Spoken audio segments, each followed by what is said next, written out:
Que a palavra de hoje, Senhor, anuncie o teu reino e ele seja construído e findado, formado, estruturado nas nossas vidas. Em nome de Cristo Jesus é o que nós oramos. E a igreja que crê, dê uma linda salva de palmas para o Senhor Jesus Cristo. Porque só Ele é digno de toda a honra e toda a glória. Amém? Bom dia, amada igreja. Na gloriosa graça do nosso Senhor e Salvador Jesus Cristo. Amém? Pode se assentar em nome de Cristo Jesus. Shalom. Shalom, amada igreja. Por favor, abra sua escritura sagrada. Você que está nos acompanhando também pela internet. Lá no Evangelho de Marcos, capítulo de número 4. Evangelho de Marcos, capítulo de número 4. Que essa manhã o Senhor possa realizar o que Ele tem para nós, amém? Falar conosco, Ele sempre quer falar. Agora estamos dispostos a ouvi-lo?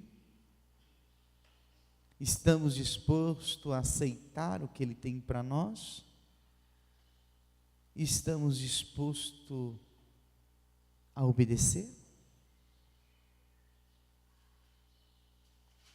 Nós temos que entender, quando o próprio Senhor diz que o nosso corpo é templo do Espírito Santo, nós temos que compreender algumas coisas. Se isso existe, se isso está escrito, é para que a obra do reino dele seja vista e executada pelas nossas vidas. Temos que tomar cuidado e nos advertir todos os dias, porque Ele mesmo disse que nem todos que chamam Ele de Senhor entrarão no reino dos céus. E Ele mesmo declarou que muitos que expulsam demônios, que falam no nome dEle, que anuncia o reino dEle, pode chegar naquele dia e Ele pode dizer: apartai-vos de mim, eu não vos conheço. Entenda isso. O reino é muito mais do que aquilo que pensamos e imaginamos. O reino precisa ser vivido, precisa ser executado e encontrado nas nossas vidas. Então preste atenção nessas escrituras, naquilo que Jesus Cristo traz para nós através do testemunho que aconteceu um dia com Ele, através do Evangelho de Marcos, capítulo de número 4. O versículo é 35, e diz o seguinte: quando caiu a tarde, Jesus disse aos seus discípulos: vamos atravessar para o outro lado do mar. Então eles foram, deixando a multidão, embora outros barcos fossem atrás deles. Logo levantou-se uma terrível tempestade, ondas enormes começaram a arrebentar e sobre o barco, de forma que ele estava ficando cheio o quê? De água, prestes o quê? A afundar. O versículo 38 diz o seguinte: Jesus estava dormindo na polpa do barco, com a cabeça numa almofada. Os discípulos o acordaram, bradando: mestre, nós estamos quase nos afogando, e o Senhor nem se importa. Então ele se levantou, repreendeu o vento e disse ao mar: cale-se e aquieta-te. O vento se aquietou e tudo ficou o quê? Calmo. Ele perguntou-lhes: por que vocês estão com tanto medo? Vocês ainda não têm fé? Eles ficaram cheios de espanto e diziam uns aos outros: quem é este que até os ventos e as ondas lhe obedecem?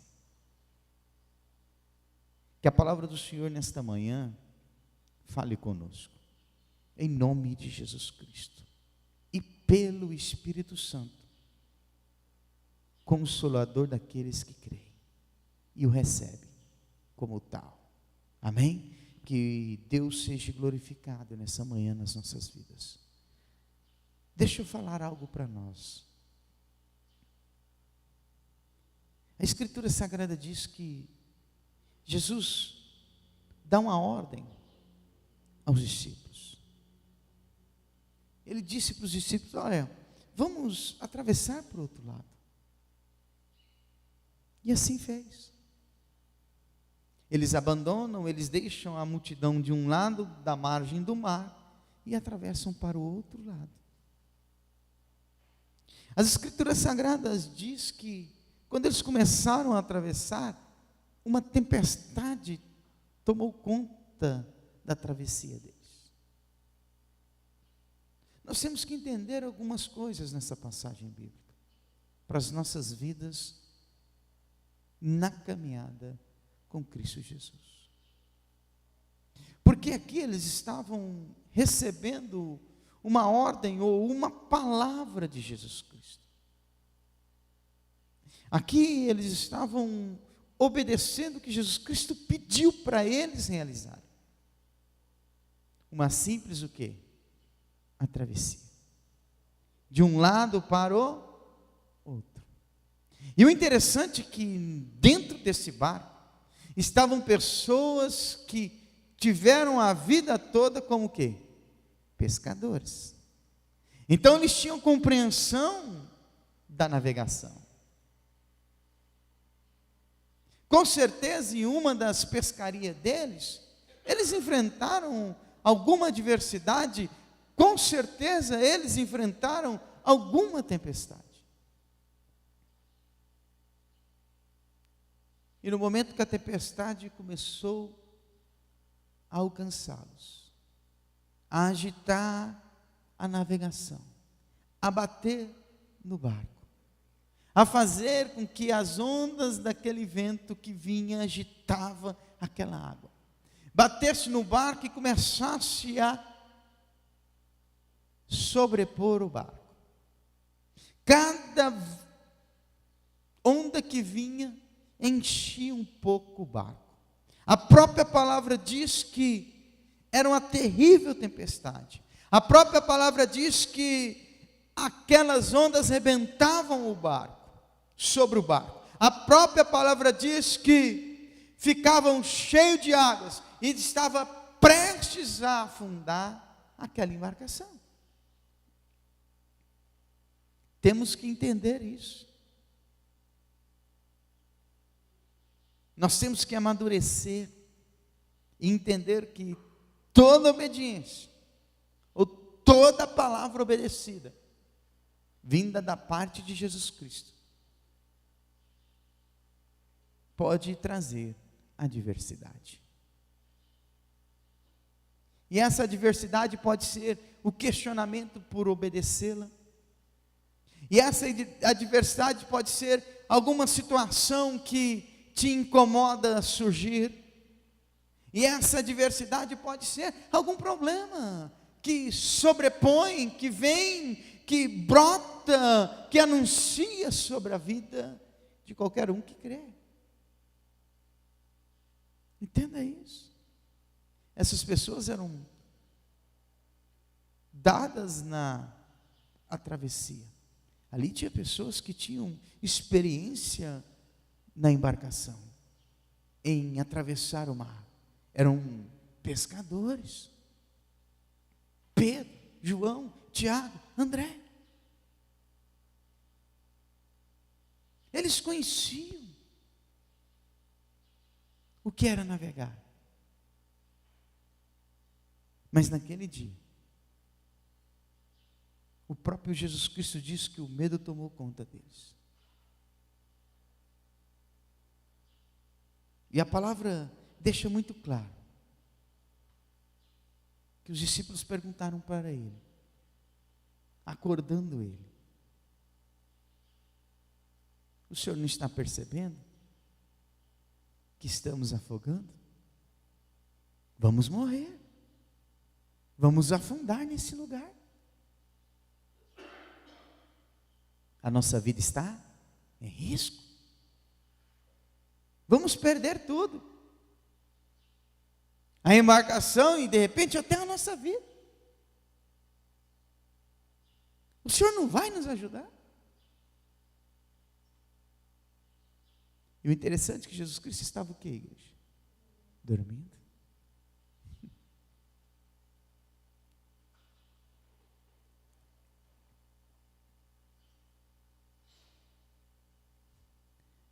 Sabe o que significa isso? Confiança naquele que o criou e o escolheu.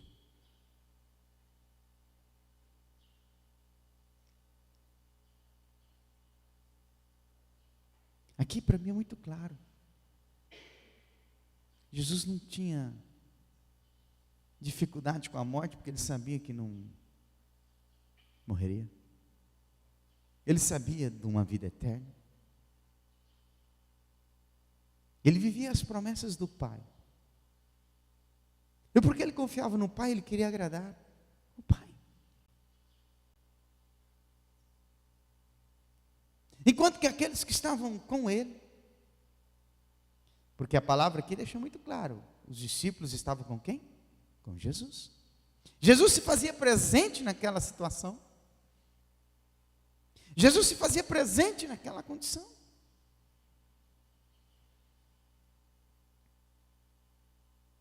Sabe quando vem e surge uma situação contrária da nossa vida e a gente começa a clamar, começa a se desesperar,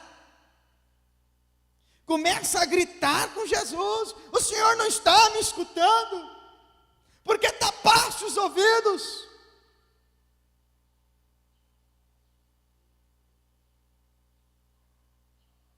Será que eu não faço nada para merecer esse socorro?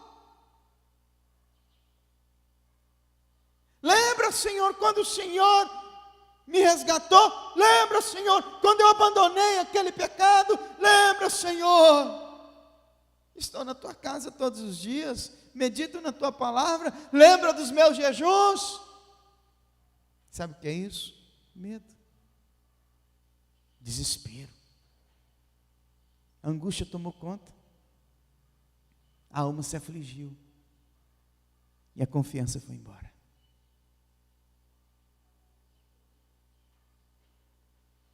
O desespero bate, e aí sabe o que acontece? Atitudes erradas, decisões erradas, palavras no momento errado.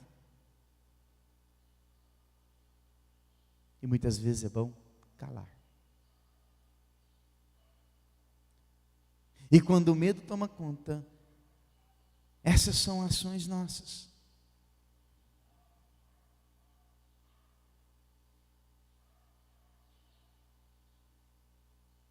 Sabe quando a pessoa está com medo? Quando ela começa a argumentar e se justificar. Todo ser humano que tem medo de acontecer algo, ele começa a se justificar e a se argumentar. Isso é normal, está escrito aqui, ó.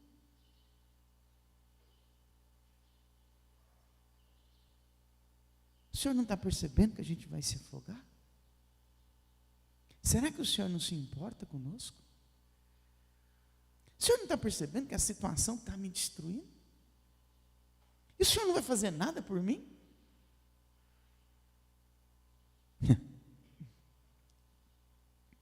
E a Escritura Sagrada diz que quando ele foi acordado, Jesus estava o quê, igreja? Ah, é? O barco quase afundando, cheio de água dentro, e ele estava o quê? Sabe o que significa isso? Sabe qual é o cenário? Sabe qual que é o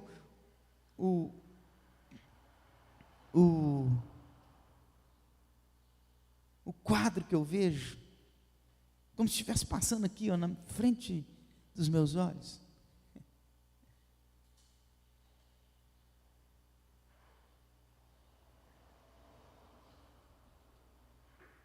Um quadro de uma pessoa serena, de uma pessoa confiante, de uma pessoa que sabia quem era.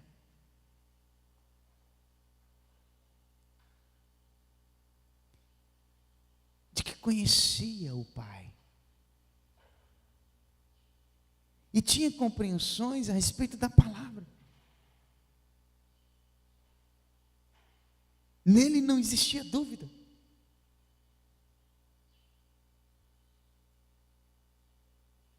Quantas vezes a Escritura Sagrada nos mostra? Ele mesmo dizendo: Pedro, guarda a espada, porque eu podia orar, 12 legiões de anjos viriam e acabaria com a festa. Mas foi para esse tempo que eu vim. Eu tenho que ser preso. As autoridades têm que me julgar, eu tenho que ser odiado. Eu tenho que ser levado.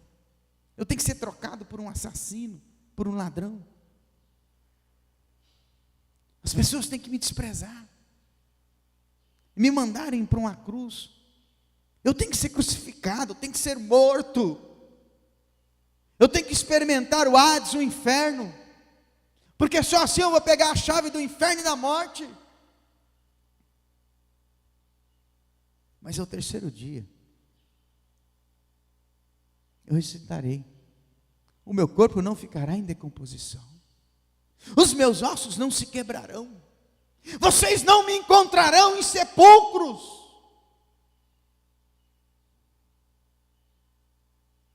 E por isso que dormia.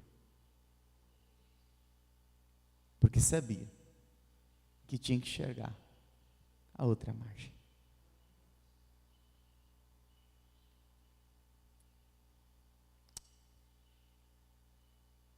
E quando ele é acordado,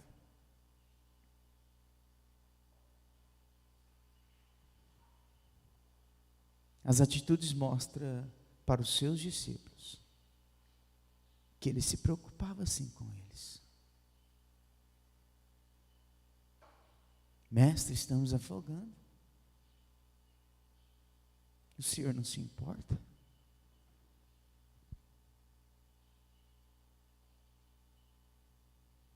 Essa é a vida de um verdadeiro cristão. De um homem, de uma mulher que quer ter a eternidade.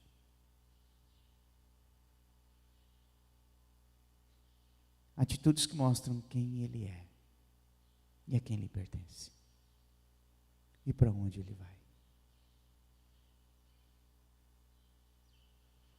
Jesus Cristo simplesmente repreende o vento. Eu fico imaginando Jesus Cristo falando para o vento: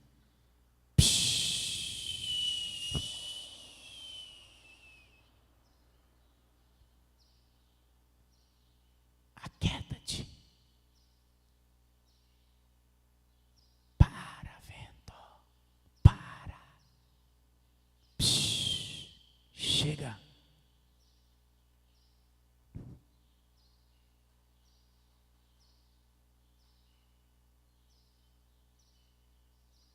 E aí,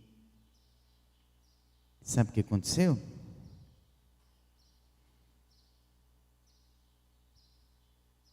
Tudo ficou o quê? Tudo ficou o quê?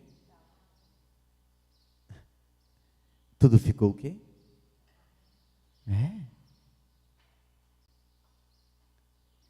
E aí Jesus pergunta para eles: por que vocês estão com tanto medo? Vocês ainda não têm fé?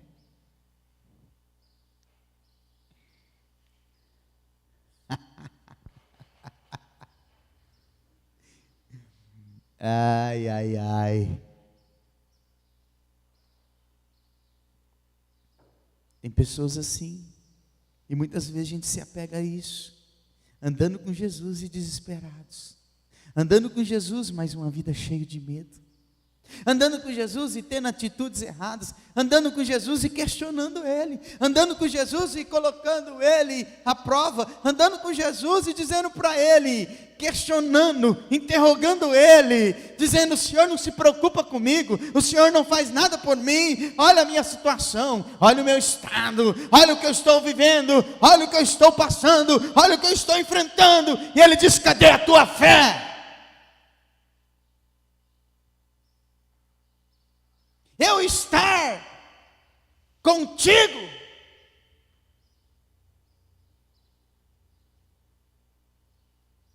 não muda as suas atitudes.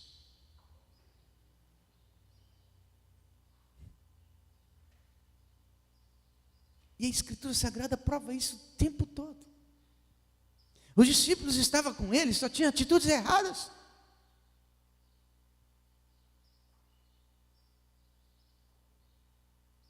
Não adianta eu estar com Jesus Cristo e ter Ele como Senhor.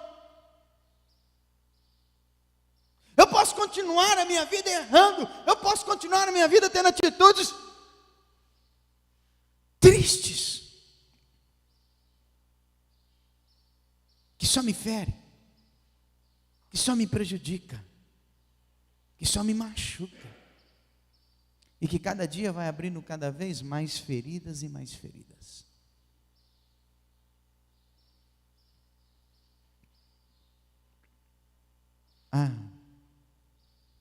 Por favor, Lucas 17.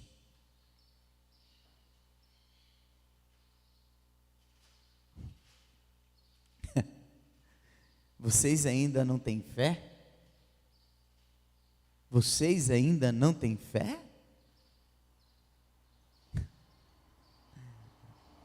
Por isso que a vontade é de brigar, por isso que a vontade é de falar palavrões, por isso que a vontade é de gritar, por isso que a vontade é de espernear, por isso que a vontade é de apontar o dedo, por isso que a vontade é de ficar irritado o tempo todo.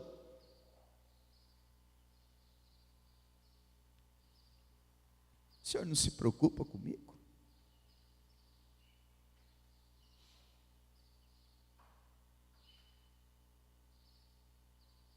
O Senhor não está vendo a minha situação?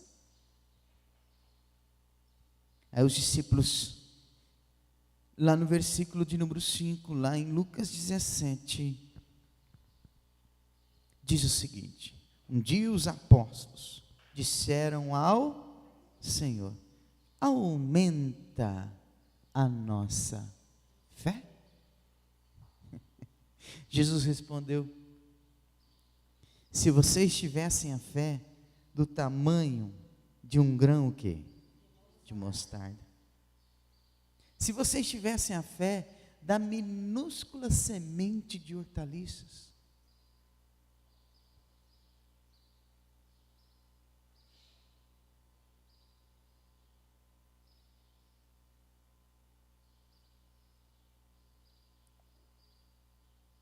Eu já disse isso para esta igreja e vou dizer de novo.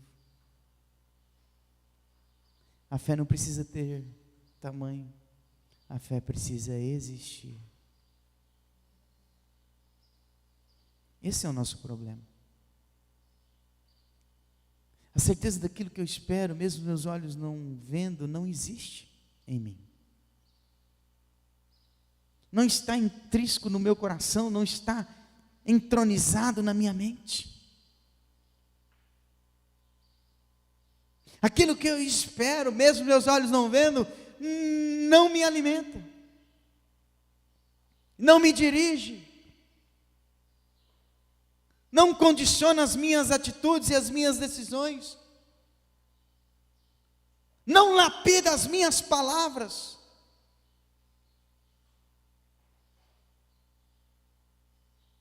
Porque na verdade, a fé não está existindo em mim. Olha a pergunta que Jesus Cristo fez para eles: vocês ainda não têm fé? Porque se vocês soubessem quem vocês são, se vocês conhecessem quem está aqui com vocês, se vocês conhecessem o meu reino, Se vocês tivessem noção do amor do Pai para com vocês, vocês não teriam dúvida de quem vocês são.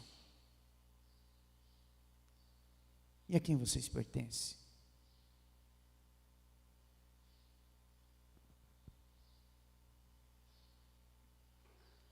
Vocês jamais falariam que eu não estou preocupando e abandonei vocês.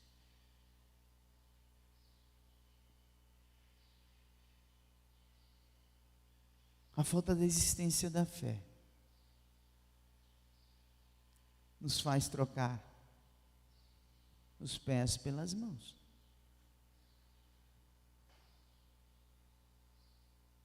Nos faz ter palavras que nos ferem lá na frente. Nos faz semear atitudes que vai nos prejudicar futuramente. E a gente não está entendendo isso. Eles pediram para que Jesus Cristo aumentasse o quê? A fé deles. E Jesus Cristo mesmo diz: aumentar para quê? A fé não precisa ser aumentada. A fé precisa o quê, igreja? A fé precisa o quê, igreja? A fé precisa existir. E muitos não estão permitindo ela existir. Porque a fé vem pelo ouvir. O ouvir o quê? A palavra de Deus. A palavra do Senhor. As escrituras sagradas. Tem pessoas sendo rebeldes porque não querem ouvir a palavra. Ela seria suficientemente grande. Tem hora que Jesus dá um nó, né? Na mente do ser humano. Como que pode a menor de todas as sementes existentes ser grande o suficiente?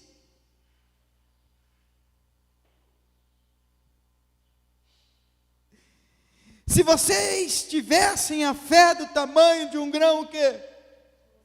Ela seria suficientemente grande para dizer a esta moreira: arranque-se, plante-se aonde? No mar. A ordem de vocês seria logo o quê? Ai, ai, ai.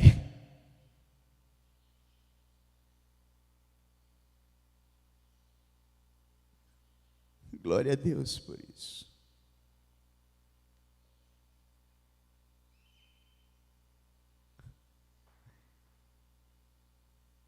Ela pegaria uma árvore plantada e arrancaria com tudo. Com tudo.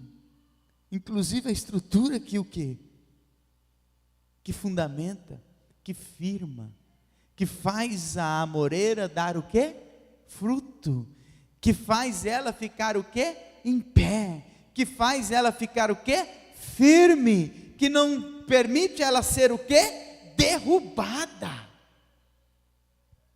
Jesus está dizendo: olha, é o suficiente, a fé de vocês não tem que aumentar, a fé de vocês tem que existir, porque daí vocês vão dizer a essa moreira: arraiga daqui, arranque daqui, e ela o quê?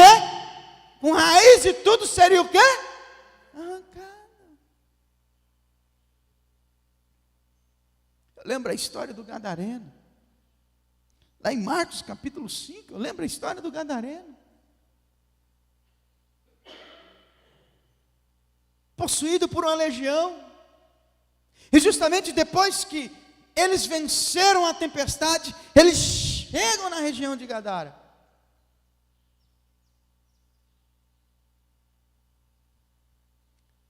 E aqui eu quero dizer o seguinte, entre aspas, para mim e para você: tem pessoas perdendo a bênção, porque não estão vencendo a tempestade. Como que Jesus venceu a tempestade? Gritando? Brigando? Fechando a cara? Guardando mágoa? Ódio? Mal-humorado? Irritadiço? Nervoso? Briguento? Trazendo confusão? Contenda? Mentindo? Enganando? Foi isso? Lógico que não. Ele disse para a tempestade: cala-te.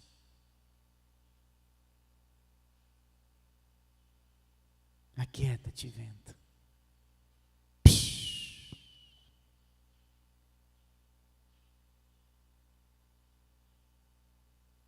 E quando ele chega em Gadara, aquele homem que era possesso por legião, quando vê ele, corre até Jesus.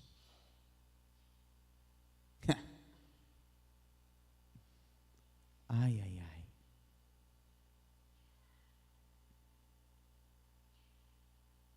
Possuído por demônios, tendo uma legião, corre até Jesus.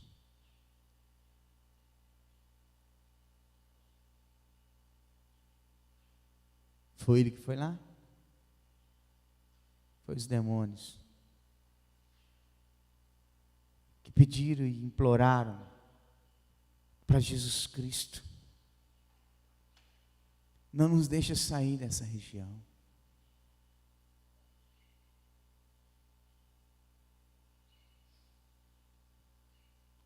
Os demônios sabiam que eles iam ser expulsos daquele corpo. Aquela legião que estava sobre a vida daquele homem, endemoniando ele, possuindo ele, dominando a vida dele, fazendo ele viver em sepulcros, fazendo ele viver em montes, fazendo ele se machucar todo. Sabia que não ia mais poder viver, estar na vida dele, dominando aquele homem. Porque chegou alguém que era maior que eles, chegou alguém que tinha ordem sobre a vida deles, chegou alguém que dava ordens para eles, chegou alguém que era superior a eles. A gente está caminhando com Jesus e não somos superiores a nada. A gente está na presença de Jesus Cristo e não somos superiores a nada. Vem um problema, nos aflige. Vem uma adversidade, nos arrebenta, nos abaixa, nos joga no chão. Vem uma notícia, nos abate.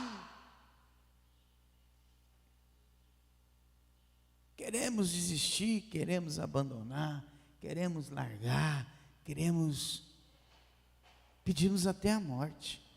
Que vergonha.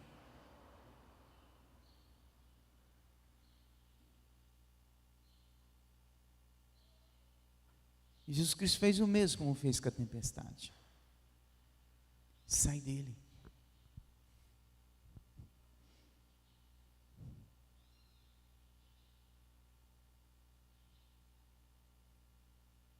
A Escritura Sagrada diz que quando Jesus ainda estava longe, o homem o viu e correu ao seu encontro, prostrando-se diante dele e gritou em alta voz: Jesus, Filho do Deus Altíssimo, o que o Senhor quer de mim? Peço por Deus que não me maltrate. Eu voltei lá para o Marcos 5, tá?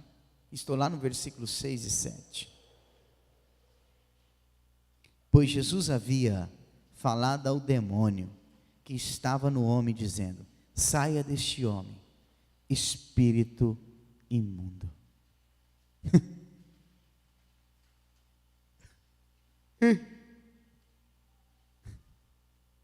É interessante que as Escrituras Sagradas diz que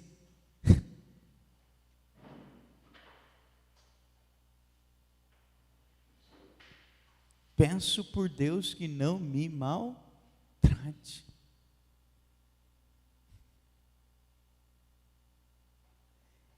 Qual é o seu nome? Perguntou Jesus. E o demônio respondeu: meu nome é Legião, porque há muitos de nós neste homem. Ele suplicava com insistência que não os expulsasse para fora o quê? Naquela região. Tem coisas que alimentam, né? Os demônios. Tem coisas que abrem brechas para eles habitarem. Tem coisas que abrem porta para os demônios se tornar senhores. Entenderam?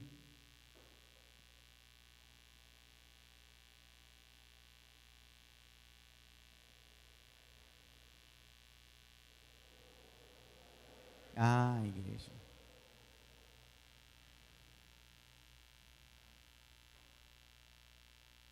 Até quando? Vamos permitir.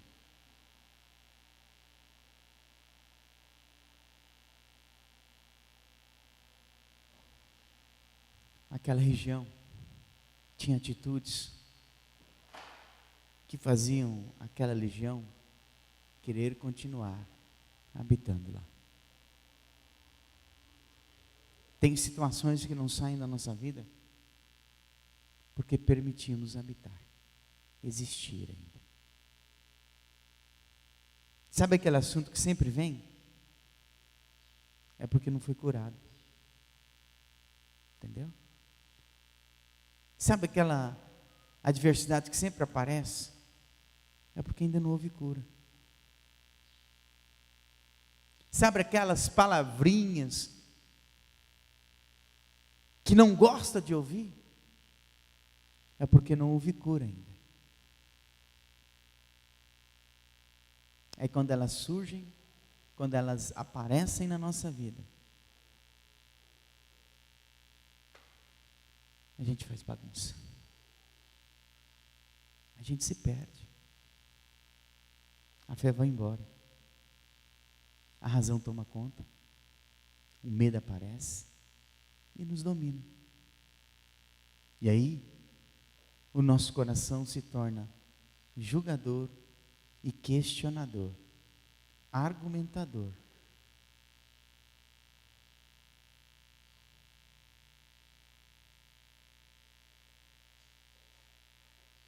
A pergunta que o Espírito do Senhor faz para mim e para você nesta manhã é a seguinte: vocês ainda têm fé?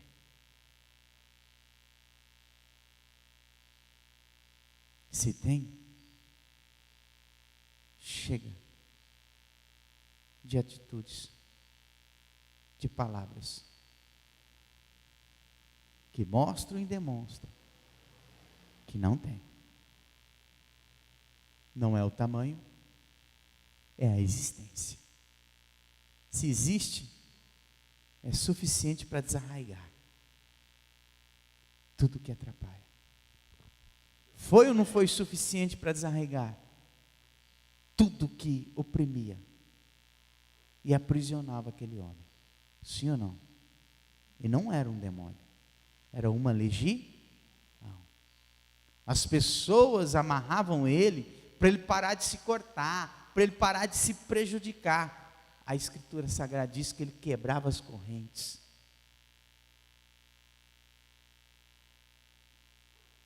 Que ele se livrava assim, como se nada tivesse acorrentando ele. E ele voltava de novo para os montes, e ele voltava de novo para os sepulcros, e ele voltava de novo a se rasgar, a se machucar, a se ferir. Precisou existir somente. Precisou de alguém que realmente tinha a existência da fé. Simplesmente para dizer para aquela legião endemoniada. Ué. Se a legião de demônios está o quê? Endemoniado. Se está endemoniado, quem está endemoniado? A pessoa que tem a legião. Simplesmente dizer: saia deste homem. Espírito que? Imundo.